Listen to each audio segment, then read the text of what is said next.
Dans un monde saturé de bruit, le stoïcien commence par le silence. Il observe avant de parler. Il réfléchit avant d'agir. Et aujourd'hui, nous vivons dans une époque où le bruit est omniprésent. Partout où vous regardez, sur les réseaux sociaux, dans les podcasts, dans les livres de développement personnel, un message revient constamment. L'entrepreneuriat est présenté comme une obligation morale. Comme si ne pas entreprendre était un échec. Comme si être salarié était une faiblesse. Comme si toute personne qui ne lance pas son entreprise manquait d'ambition ou de courage.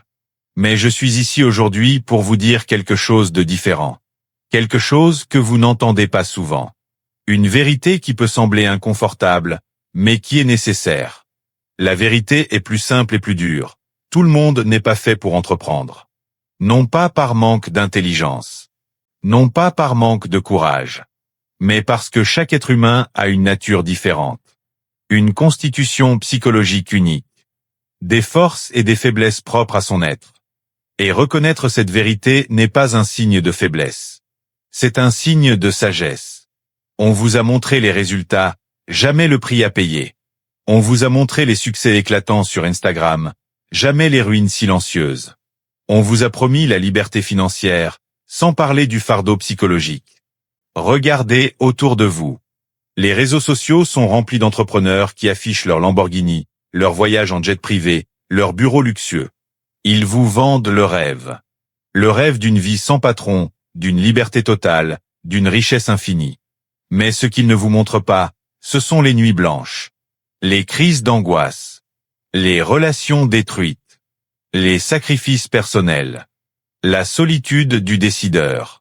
Le poids écrasant de la responsabilité. Entreprendre, ce n'est pas être libre. C'est accepter volontairement l'incertitude comme compagne quotidienne. C'est vivre avec le risque permanent de tout perdre. C'est porter seul des décisions lourdes de conséquences, qui affectent non seulement votre vie, mais aussi celle de vos employés, de leur famille, de vos partenaires. C'est se réveiller à 3 heures du matin avec l'angoisse de ne pas pouvoir payer les salaires le mois prochain. C'est avoir l'estomac noué avant chaque rendez-vous avec votre banquier. C'est sentir le poids de chaque décision stratégique qui pourrait faire la différence entre le succès et la faillite. Le stoïcien le comprend profondément. Ce qui attire les foules est rarement ce qui élève l'âme. Les tendances, les modes, les mouvements de masse sont souvent guidés par l'émotion, par l'ego, par la peur de manquer quelque chose. Épictète nous rappelait, ce ne sont pas les choses qui troublent les hommes, mais l'opinion qu'ils en ont. L'opinion moderne veut vous faire croire que ne pas entreprendre est un échec. Mais cette opinion n'est qu'une construction sociale, pas une vérité universelle. Le stoïcisme enseigne une chose fondamentale, souvent oubliée dans notre époque moderne, vivre selon sa nature. Pas selon les attentes des autres. Pas selon les tendances du moment. Mais selon ce que vous êtes réellement au plus profond de vous-même. Certains êtres humains sont faits pour commander. Ils ont cette capacité naturelle à prendre des décisions rapides sous pression, à inspirer les autres, à voir les opportunités là où d'autres voient des obstacles. Leur nature les pousse vers le leadership. D'autres sont faits pour structurer. Ils excellent dans l'organisation, la planification, la création de systèmes efficaces.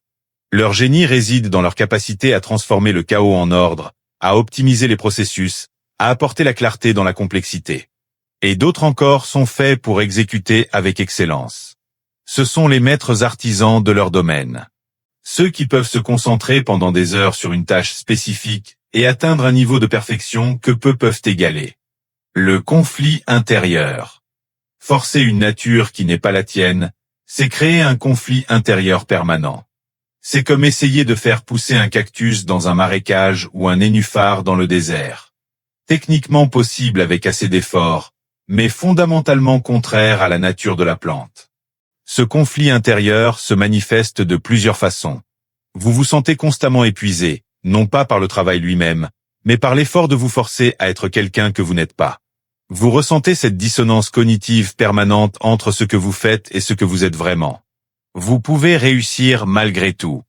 Oui, avec assez de discipline et de détermination, vous pouvez forcer votre nature. Mais à quel prix?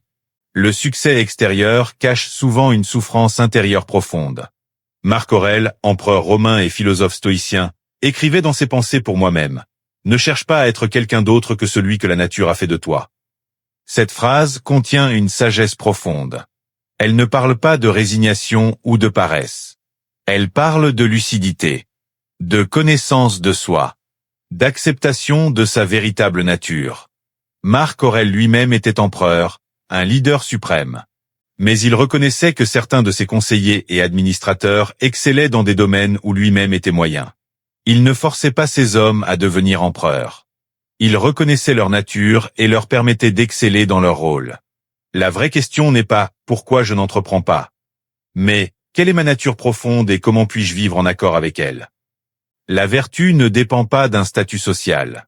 Elle ne dépend pas de votre position hiérarchique, de votre compte en banque, ou du titre inscrit sur votre carte de visite.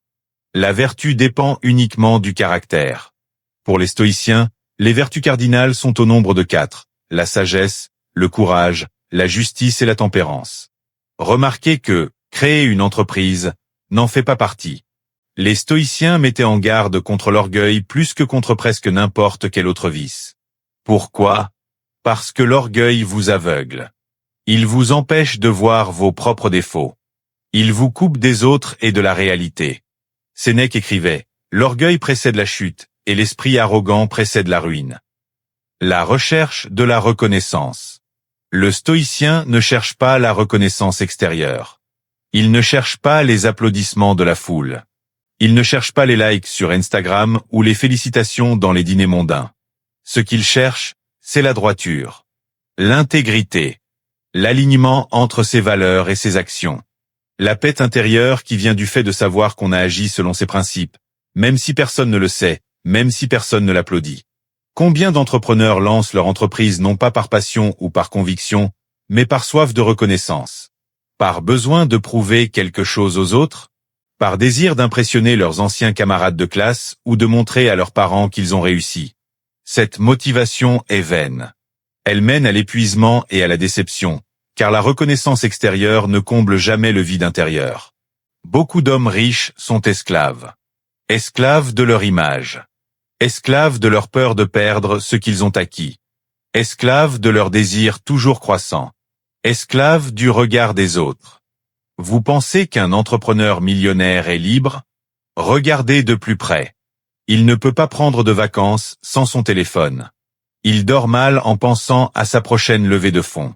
Il doit maintenir un certain train de vie pour garder les apparences. Il est prisonnier de son propre succès.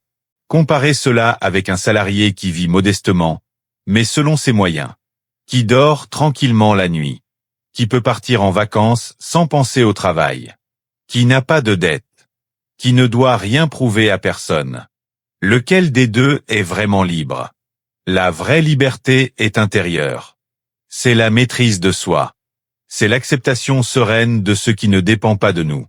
C'est la capacité à être heureux avec peu, parce que le bonheur ne dépend pas des circonstances extérieures. Épictète, qui était un esclave avant de devenir philosophe, enseignait que même dans les chaînes physiques, un homme peut être libre si son esprit est libre. Et inversement, un roi peut être esclave si son esprit est enchaîné par ses passions et ses peurs. La richesse consiste bien plus dans l'usage que dans la possession. Notre société moderne vous pousse constamment à accumuler. Plus d'argent, plus de possessions, plus de succès, plus de reconnaissance. Comme si le bonheur se trouvait toujours dans le plus, jamais dans le assez. Mais les stoïciens savaient que ce jeu n'a pas de fin. Il n'y a jamais assez, pour celui qui ne sait pas ce que assez signifie. Le millionnaire veut devenir milliardaire. Le milliardaire veut devenir le plus riche du monde. Et le cycle continue, sans fin, sans satisfaction. La vraie liberté financière n'est pas d'avoir beaucoup d'argent. C'est d'avoir suffisamment pour couvrir ses besoins réels, tout en gardant la maîtrise de ses désirs. Accepter sa voie n'est pas renoncer à ses ambitions. Ce n'est pas abandonner ses rêves. Ce n'est pas choisir la facilité. C'est choisir lucidement. C'est avoir le courage de dire « Ceci est mon chemin, et je le parcourrai avec excellence ».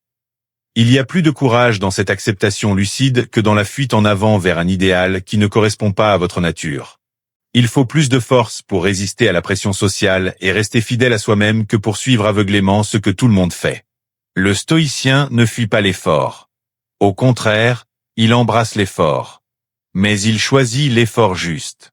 L'effort qui correspond à sa nature. L'effort qui le fait grandir sans le détruire. Servir avec honneur est une force. Que vous serviez comme employé, comme artisan, comme enseignant, comme médecin, comme fonctionnaire, peu importe. Ce qui compte, c'est l'honneur avec lequel vous accomplissez votre rôle. Travailler avec discipline est une vertu. La capacité à se lever chaque matin, à faire son travail avec soin, à persévérer même dans la monotonie, cela demande du caractère. Cela demande de la force. C'est une forme de courage que notre époque ne reconnaît plus. Diriger avec sagesse est une responsabilité. Si vous êtes fait pour diriger, si c'est votre nature, alors dirigez. Mais dirigez avec humilité. Dirigez en sachant que votre position ne vous rend pas supérieur, mais vous donne simplement une responsabilité différente. La société a besoin de tous les rôles. Imaginez un monde où tout le monde serait entrepreneur. Plus personne pour exécuter. Plus personne pour construire. Plus personne pour enseigner, soigner, servir. Ce monde s'effondrerait en quelques semaines. La société a besoin de tous les rôles. Elle a besoin de leaders visionnaires, mais aussi d'exécutants excellents. Elle a besoin d'entrepreneurs innovants, mais aussi de salariés dévoués. Elle a besoin de généraux, mais aussi de soldats disciplinés. Marc Aurèle écrivait « Nous sommes faits pour coopérer, comme les pieds, les mains, les paupières, comme les rangées de dents supérieures et inférieures. Se faire obstacle les uns aux autres est donc contre nature. Chaque rôle a sa place. Chaque nature a sa fonction. Et reconnaître cela n'est pas du défaitisme, c'est de la sagesse. Le monde te pousse à courir. À courir après l'argent, après le statut, après la reconnaissance. Il te dit que si tu ne cours pas, tu es en retard. Que si tu ne cours pas, tu rates quelque chose. Mais le stoïcien ne court pas. Il marche. Il marche droit. Il avance avec intention, avec direction, avec dignité. Il n'imite pas. Il ne suit pas aveuglément les modes. Il se comprend d'abord lui-même, puis il agit en accord avec cette compréhension. Et si vous n'êtes pas fait pour entreprendre, alors ne le faites pas trouver votre voie. Excellez dans votre rôle. Servez avec honneur. Travaillez avec discipline. Vivez avec intégrité. Car parfois, le plus grand courage, ce n'est pas d'entreprendre. C'est de vivre en accord avec sa nature, même quand le monde entier vous dit de faire autre chose. Le stoïcien vous demande de marcher droit. Pas de courir. Pas de fuir. Mais de marcher, avec dignité, dans la direction que votre nature vous indique.